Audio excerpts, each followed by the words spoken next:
Hello, this is Keith. This is my new series called Full Spectrum Healing, Healer's Journey.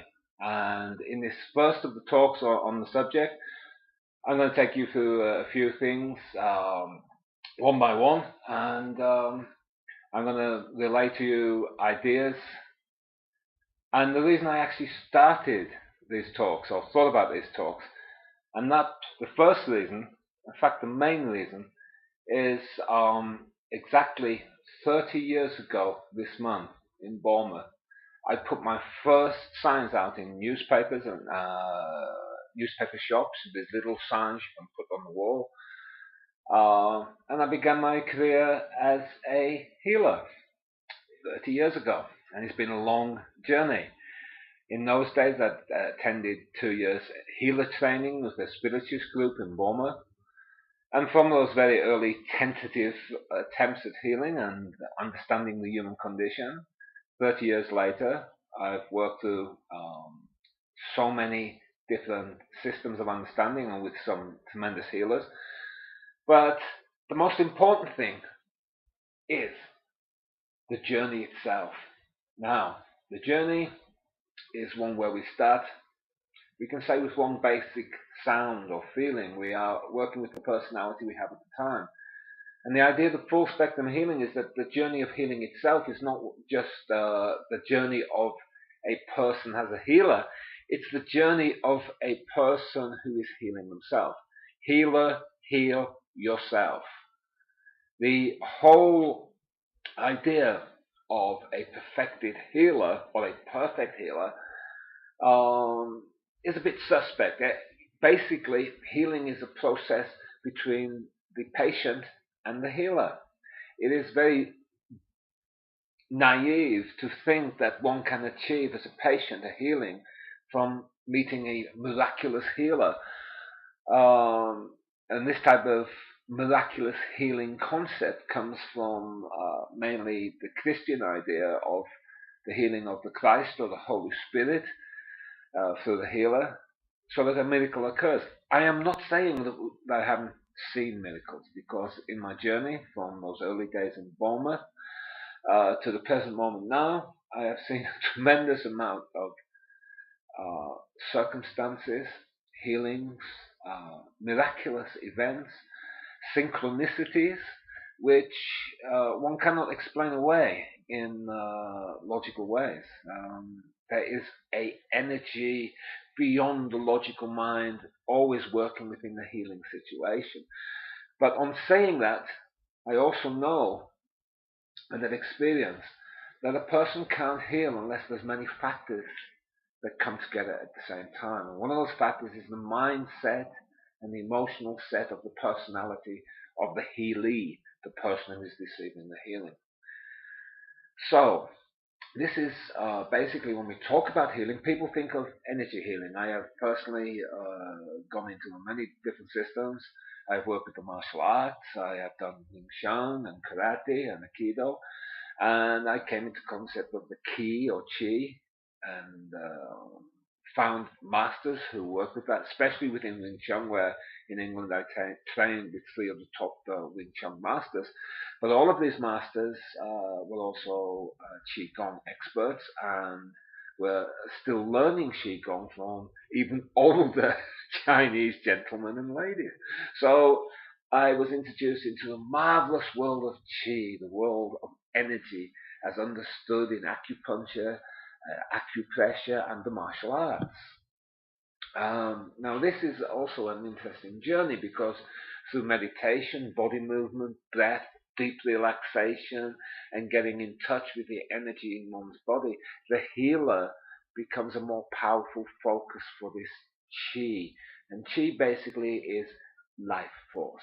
So the chi becomes stronger, and then as we strengthen our chi through more practice, especially through the calming down of the emotional stuff and the understanding of the patterns within our personality, and the deep relaxation which occurs when one is practicing, the connection one makes with the elemental forces of life, Mother Earth, water, earth, fire, air, and metal. in the Chinese systems. 5 elements. In the Western system, we have the 4 elemental system. It really doesn't matter. It's how we break up the structures of the elements. And of course, in modern chemistry, there's a lot more elements. But we're not going into a mental thing here. We're talking about the feel and the development of you, if you're on the journey of a learning healer, or you as a patient. So the chi energy can produce these miraculous results.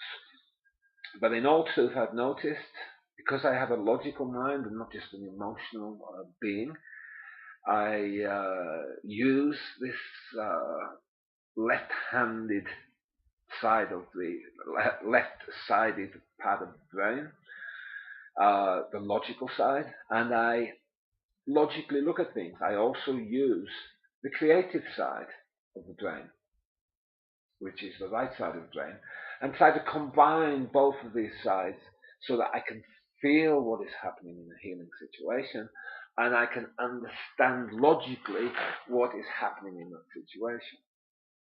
The important thing on the healing journey is to be truthful.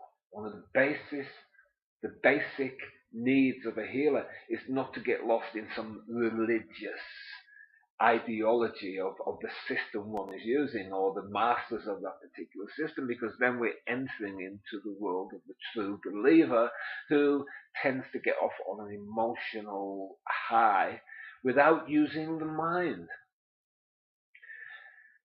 We have 2 legs. We have 2 legs because 2 legs represent balance, and the 2 legs can be connected to the idea of 2 sides of the brain, a logical side and a creative side.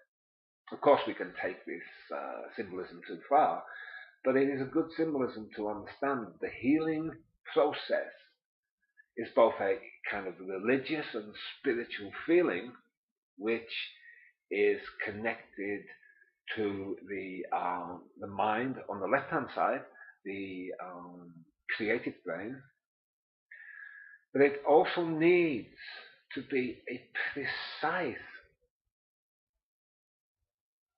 precisely understood system of what we can call techniques, psychology, and the understanding of the history of each individual we meet as a healer, and what creates that illness within them, and what creates the block to the actual healing.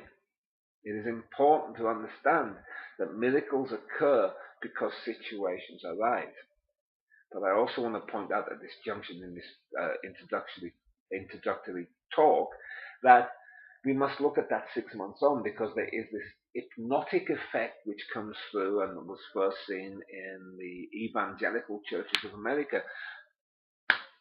You are healed, the Holy Spirit heals you, and the person falls down and often gets a remarkable healing, including people standing up, getting out of wheelchairs, actual facial things moving, body parts changing, etc. And yet 3 to 4 days later, the person couldn't get out of the wheelchair and the body part had gone back to its original illness. And that is the power of the mind, and this is an important factor in understanding the healing situation, that the mind plays a very powerful part, and the mind, through what we know of things like hypnosis and neuro-linguistic programming, the mind is very powerful, and if we use these tools like deep hypnosis, we can achieve marvelous things.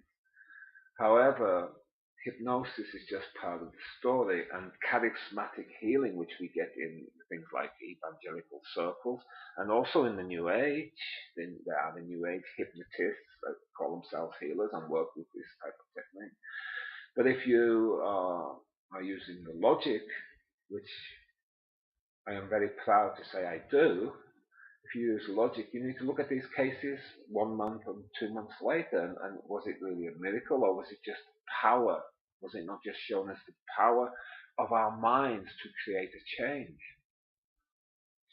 So, on my journey, 30-year journey so far in this life, of looking into all of these things, I have, in a very precise way, analyzed and looked at thousands of healing methods and different healers. But more importantly, I've had hands-on experience with, I don't know, 20,000 patients in this time. So I've met a lot of human pain and a lot of human difficulties. And if you were to ask me, what has been my greatest tool in helping these people, firstly, I would say joy.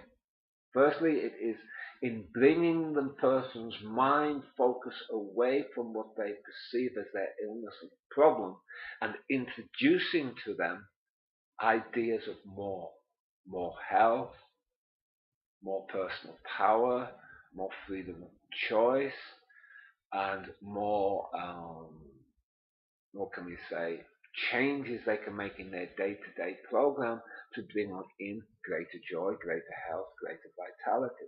Just simple things like teaching them how to sit properly so they can breathe more deeply, or teaching a relaxation technique, or teaching a mind technique that comes from hypnosis or NLP to help them visualize and feel how the power within their body can heal them. Further to that are the spiritual techniques of meditation, of deep inward mind mirror techniques, which basically is reflecting back through stillness the things which are going on inside you, to teach the student or the pupil or the patient how to go still, how to find within themselves the power to bring about the changes needed to bring on the healing. And what I've always been looking for, and I think this is essential to understand, is a complete full spectrum healing. And this is why I called my system many years ago full spectrum healing. I produced my own system of healing called Therapeutic Healing Touch. And in the brackets, inverted brackets, I called it, secondly, full spectrum healing. Now that wasn't an arrogant thing, because I haven't found all the answers, and I know that.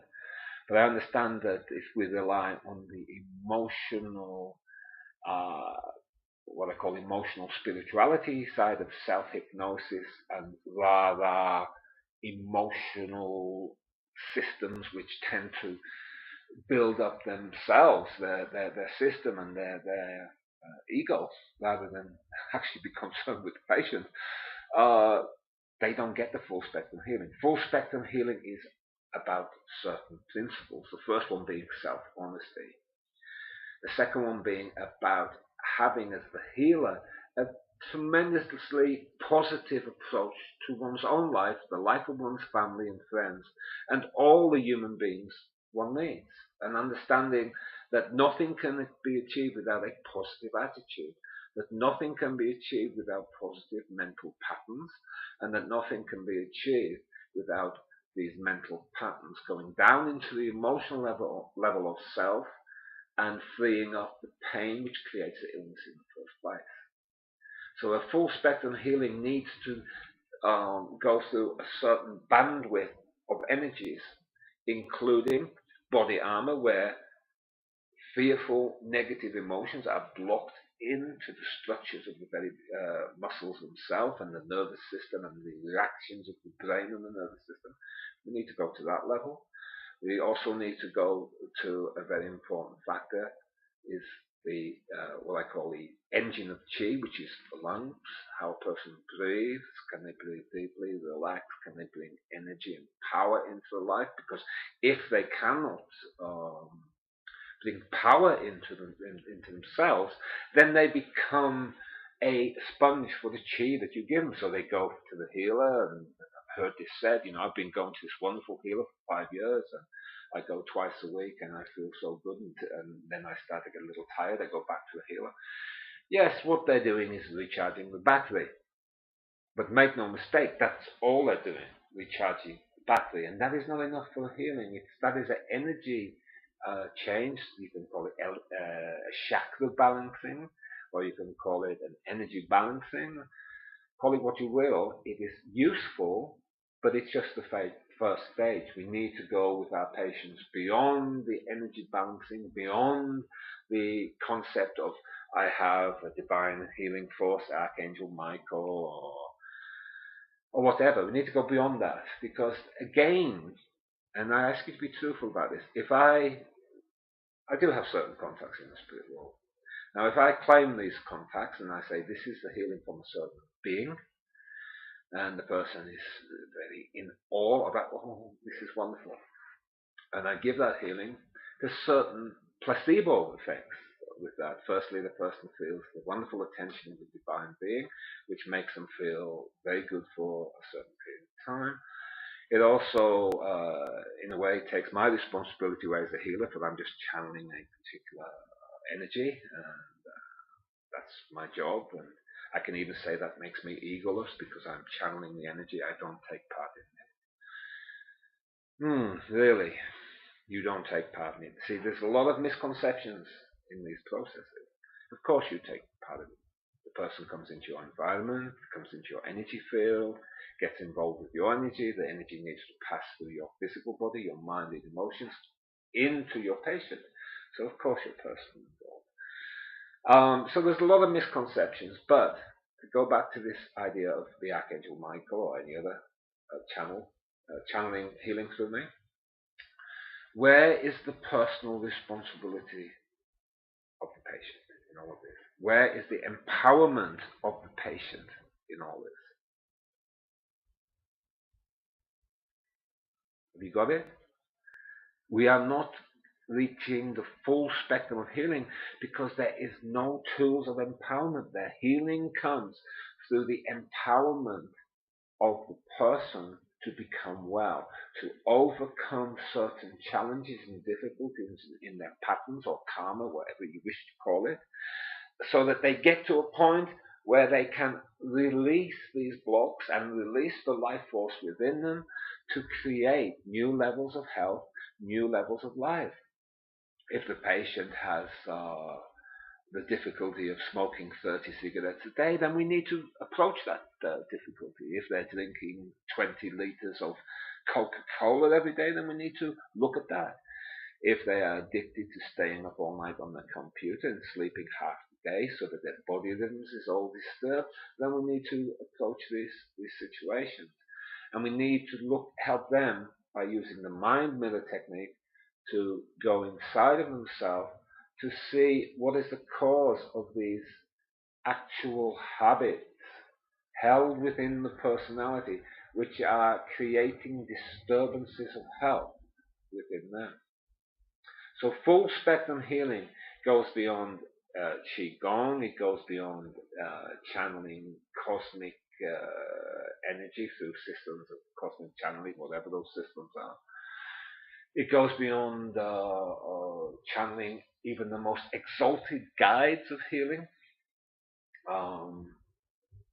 if that really is real in the first place, to actually being a humble guide as a healer to bring the patient back to balance. Yes, to add powerful chi or life force from the healer's hands and mind and heart and intention. But more than that, it has to include the full spectrum reworking of the person's life pathway energies so that you help that person see themselves in a new way, to feel their worth in a new way, and to see new potentials. Now, this knowledge of the potentials actually was really opened up to me when I began to study research into hypnotherapy techniques and the power of the mind to close down health, happiness, choices, etc. A lot of the problems that people have, from breathing difficulties to back pain to allergies, is connected to the closing down of the life force, is connected to the difficulties of believing in oneself and feeling, and that's even more important, feeling good about me. How do I feel about me? Do I feel strong? Do I feel like a rock that the waters of life can wash over, but I'm still rock solid? Do I feel like a tree that can bend with circumstances and flow with circumstances, and as soon as the windstorm disappears, I come straight up and there I am, solid tree, full of beingness, full of personal knowledge of who I am as a human being?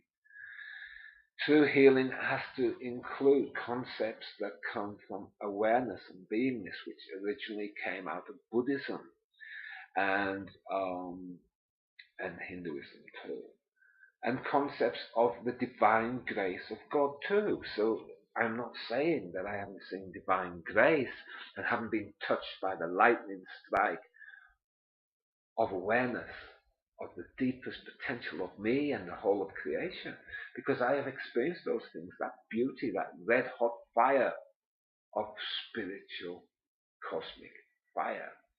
And that is a passion for life. It is a flow of life which says, yes, yes, yes, yes, yes. Life is fun, life is joy, life is positive, and the outer circumstances that surround me are just the flowing of time. If they're bad at the present moment, they will flow past. So that my innermost life force is centered in the center of life itself, which we can call the soul, the spirit, the beingness, and it knows that this temporary body and emotion and mind is this ever-changing theater of life. And when we get that type of knowledge in a healer can give that type of knowledge to a patient, and the patient begins to self-rectify, begins to balance up the different spectrums of light, feeling, mind energy, and physical habits, which will then bring higher levels of life force and healing. So a true healer, a full spectrum healer anyway, is one who touches the life of others with the life force that they have and awakens that spiritual spark, awakens that love of joy of life, that love of creativity, that love of passion for life. And we are talking about healthy passion. We're not talking about perverted personality passions. We're talking about healthy passion which brings out the full focus of the balance of the creativity of the left and the right sides of the brain, which bring about a focus in the third eye so that one can illuminate one's pathway and be in the present moment and live in the present moment.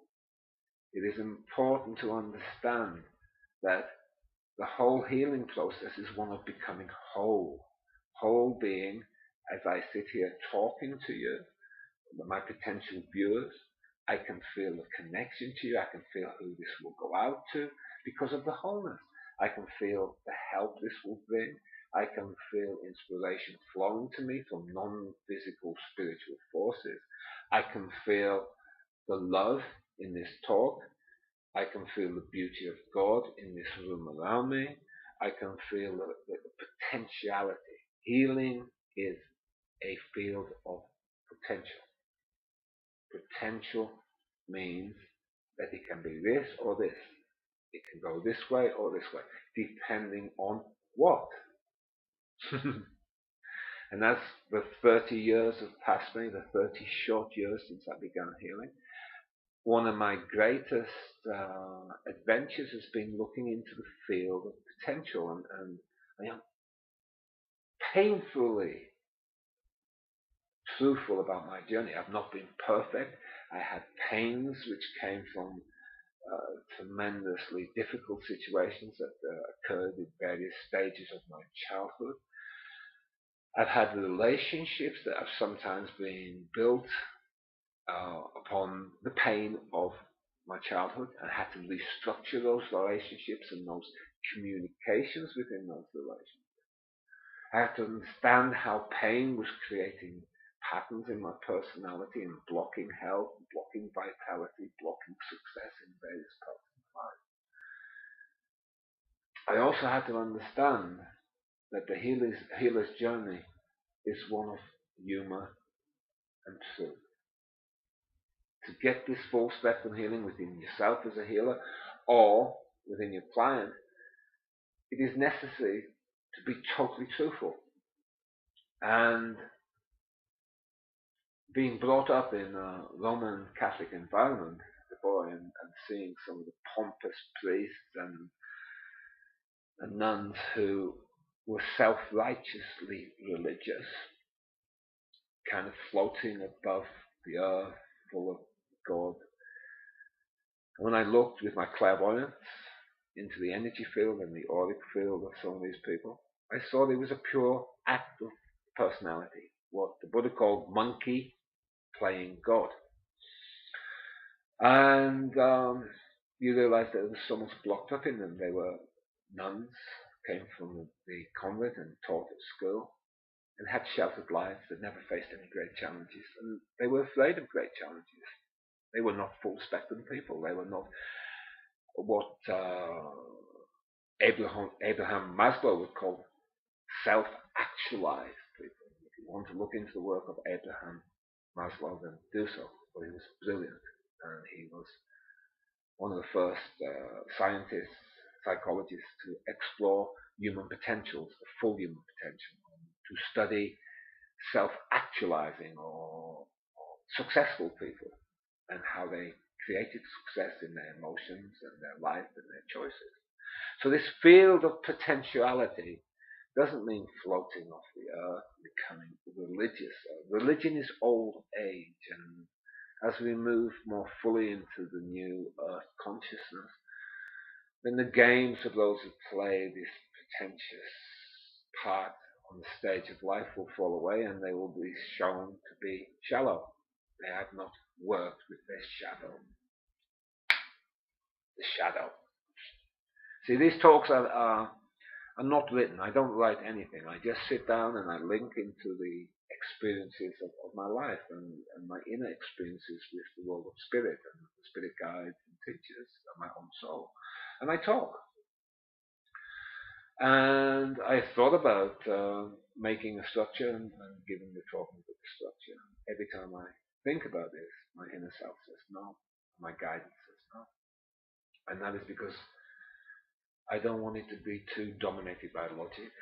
I don't want it to be too dominated by the structures of my mind, basically. I want it to flow from my heart. I want it to flow with the intention to bring to you, each listener, a new perspective, a new possibility to see what you're doing. Could be you've been climbing a ladder up a wall, steps up a wall, and you put a lot of work in it, and you get to the top of the wall, and you realize it's the wrong wall. And over the other side of it is a garden that you don't want to be in.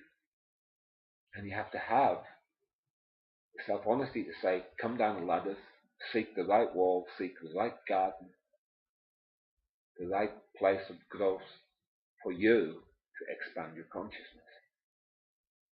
So the healing process is one of self-honesty and one of potentiality.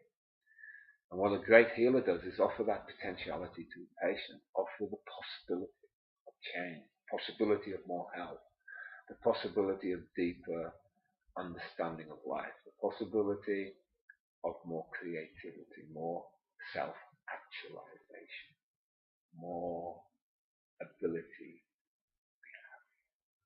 more joy, more of the secrets of life, revealing those secrets. For they're only secrets because we've fallen asleep.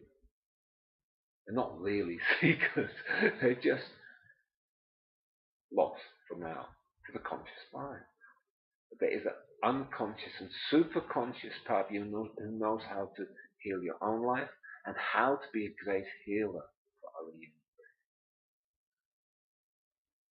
So back in Burma 30 years ago, I did a few tentative healings, not extremely confidently.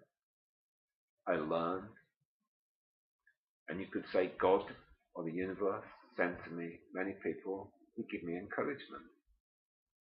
I found John and Clarice Solence, who also developed me as a healer and a medium, but they developed me in my belief in self.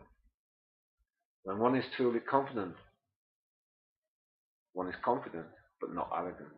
When one lacks true inner confidence, one can easily become arrogant and stuck idealistic ideas which actually restrict one's growth. It's important to know, am I growing? So 30 years ago I entered that path.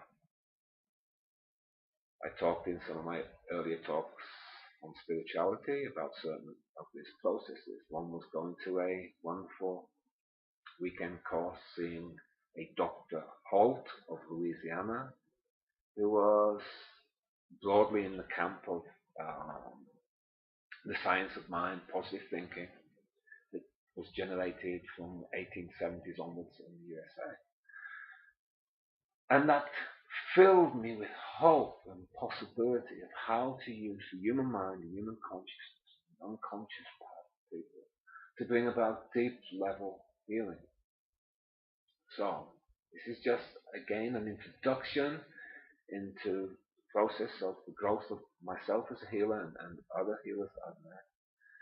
And maybe more importantly, the processes which were revealed to me by synchronized events in my life, what we can call miraculous opportunities and chances. The meetings with deeper and deeper energies, the various schools from the Spiritualist National Union and their healers. I'm a National Federation of Spiritual healer in the UK. The training that we got there, the study of the Hands of Light, which was the main course book for healers on that certificate. Studying hypnotherapy, my training in my professional life, which included psychology and social psychology. And all these things coming together to produce a in-depth knowledge of the human situation. Healing doesn't occur, if you think about this, in the vacuum of the healer and the healee. There's no such vacuum. When a person comes into your private healing room, they bring the world with them and you bring your part of the world with you. It is a process within the collective consciousness of this planet. The healing takes place with a whole set of energies connected outside of oneself. And it takes place with a whole set of remembered, felt habits that both the healer and the healee bring into that room. So it's a very complex process. But as a healer, one doesn't need to make the process more complicated. One just needs a deep intention. So we have the potentiality, the possibilities, and we have another important aspect of a good healer, intention. The intention to do the very best in that particular moment for the person who comes to you for healing. The love of that person in an impersonal way, and that's very important. We don't want to get involved in personal relationships with those who come to us for healing. We don't want to end up like some healers I've met on the journey who used healing as an excuse to get sex, for example. I will talk about the morality of healing later. The healing situation is one when someone of vulnerability comes to a healer. The healer, male or female, should never abuse this for personal needs, personal wants. It shouldn't have an agenda which is personalized. It should be a divine agenda of divine healing. How to give healing. These are all things we'll approach on the later talks in this series.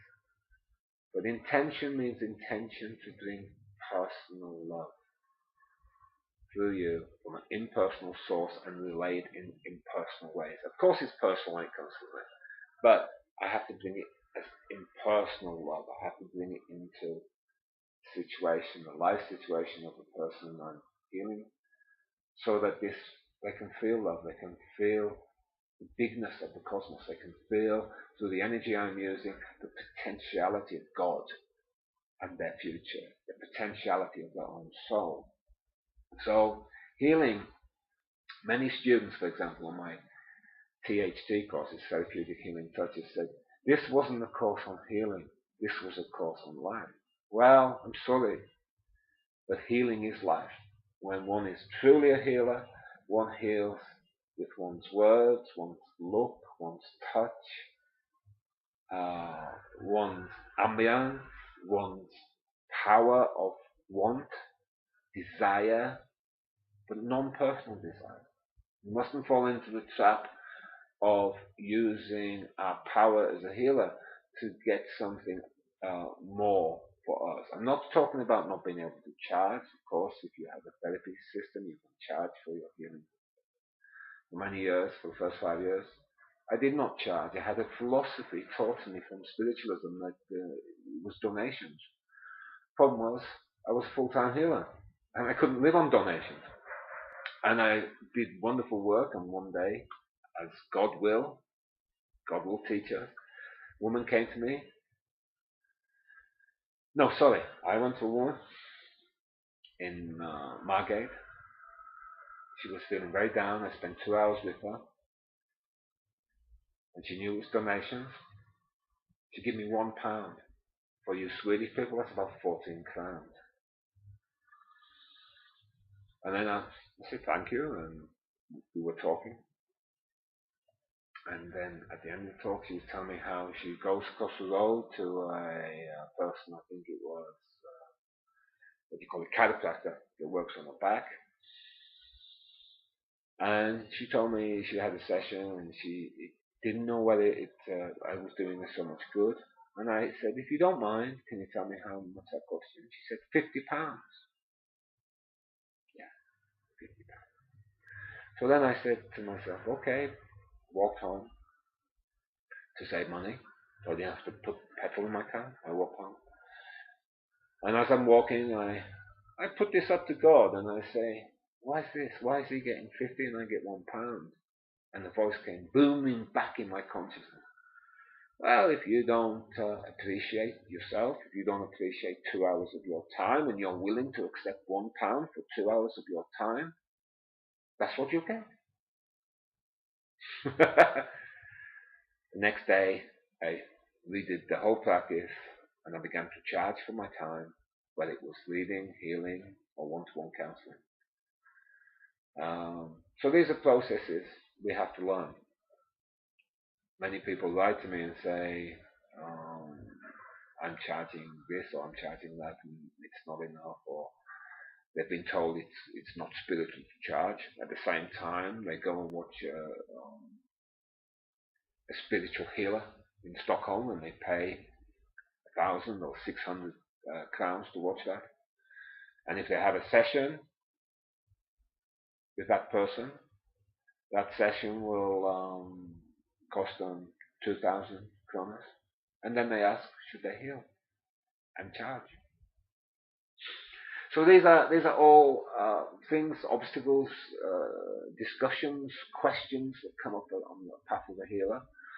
There are many more, like, did I do any good, or I give healing to someone and they died a week later, and what does this mean, etc., etc. There are so many potentially difficult questions and answers on the path of the healer. The path of the healer is nothing if it's not a path of humility. One must be humble, one must keep asking questions, one must never assume one knows. I have studied so many systems. I've studied with great masters. If you ask me what do I know, I say quite a lot. What do I not know? Quite a lot more. This is what I know. It's quite big. This is what I don't know. Because there is always this forward movement. The humbleness of a great healer says to them, this system that I've developed, or this thing that I'm doing, or this level of focus is good. How do I get more? How do I open myself to the depths of my own spirit to bring greater healing to those that I meet? Okay. I don't want to talk too much in this first talk, but I want to just finish with some of the ways that I see a healer in the broadest sense. I want to bring the word healer out of the little box and place it in the big open sky. A healer is someone who loves. A healer is someone who cares. A healer can be a nurse that touches the heart as well as the health of the patient. The healer can be a surgeon. The healer can be a social worker, a great mother, and the Father is also a healer. The healer can be a poet whose words touch the hearts of people and change them. The healer can be someone who just radiates joy and happiness.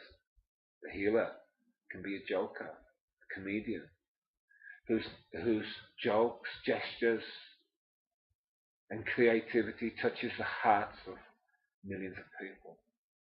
The healer can be a brave woman, can be a brave man, who opens up new potentials for whole groups of people. Great healers, Martin Luther King Jr., who changed the course of the USA to eventually allow for the black president. A healer can be a person who teaches people to contact the depths within them, a great meditation teacher. All of these people have healing ability. A healer can be a great medium or clairvoyant who touches divine wisdom in their readings, in their messages, and allows for the perfection of a process of healing, what we can call fulfillment or closure of a situation that caused pain. A healer can be a person who just walks past you and sees that you're not feeling so good today, and without a word or even a smile maybe, projects out light from their mind and their heart that touches you and changes your day. A healer is a person who knows what word to say to another human being to lift them up. All of these things are healing. A healer is someone who is not concerned whether they are a great healer or not, or if they are a better healer than another person. But that's all from the ego. A healer is someone who wishes this earth to be a better place. A healer is someone who wishes that humanity understands its interconnectedness with planetary forces, its interconnectedness with life on all levels. A healer is born and expands. A healer is a healer through many lifetimes. If you are drawn to be a great healer, it is because you have been drawn along that pathway before, and that you will probably be reborn on that pathway, if that is your choice. The healer is a messenger of God, for a healer holds the best qualities within self as a reflection of the beauty of this cosmos, the laws of this cosmos. I stop there. I've given you a lot to think about. Wish you well. This is the first talk.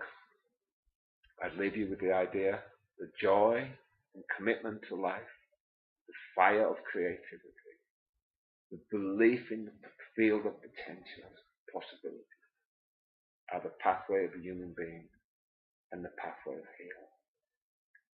And in the final analysis, every one of us must be a healer.